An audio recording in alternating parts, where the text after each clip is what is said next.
So I guess I really wanted to tell you that I have a concern about this kind of secret activity that's going on from the second floor, and my question to them is, what have you got to hide? And what is so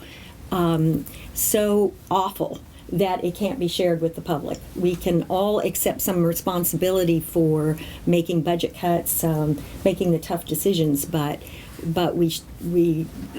think the best way to approach it is to make sure that the public has the information, has all the tools that it needs so that we can make the right decisions. Along those lines, our caucus will be working on some legislation for the next session to encourage more transparency in government, to make sure that the public has all the information it needs. We'll be putting together some legislation based on what 32 other states already require, and that is to put budget and expenditure information, two different things, by the way. Budget information and expenditure information are not the same, and we're going to be looking at the legislation that is already passed or regulation that is already implemented in other states, 32 of them. 25 of those states, by the way, have an interactive website where you can actually search for expenditures by contract so that you can see what's being spent and by whom and where those checks are going. We know, because we have information from those states, that there is very little cost involved when that information is available online, but in fact it saves money because it applies a lot of pressure to the administration to make sure that the terms of contracts are complied with, and also that the contractors that are doing business with the state are revealed publicly.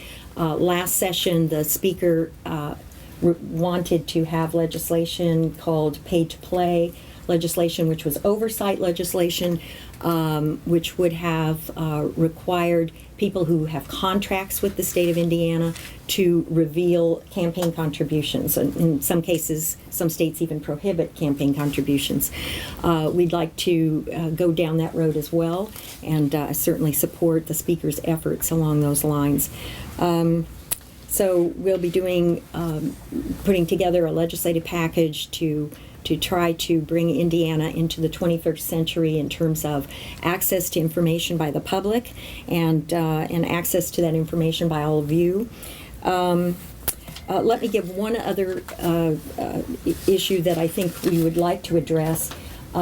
Secretary Robe, in his response to a press inquiry, talked about trade secrets and how he could not reveal jobs and salaries, etc., jobs created because it was trade secrets. Our legal counsel has looked over the statute on trade secrets. We've looked over the statute. I myself have read the statute. I encourage all of you to. I think Secretary Robe is the only one confused about what constitutes a trade secret, but in order to clarify the law for Secretary Robe, we intend to have legislation to do that as well. Clearly, we do not want to interfere with economic development efforts by the IEDC. However, it is our belief that information that relates to how tax dollars are spent and whether those tax dollars are being efficiently and effectively spent, and contractors or businesses are doing what they said they would do, is clearly the business of the citizens of Indiana. And so those are some of the examples of the package that we'll be putting together, and we'll have that available to you as soon as we have it available to us.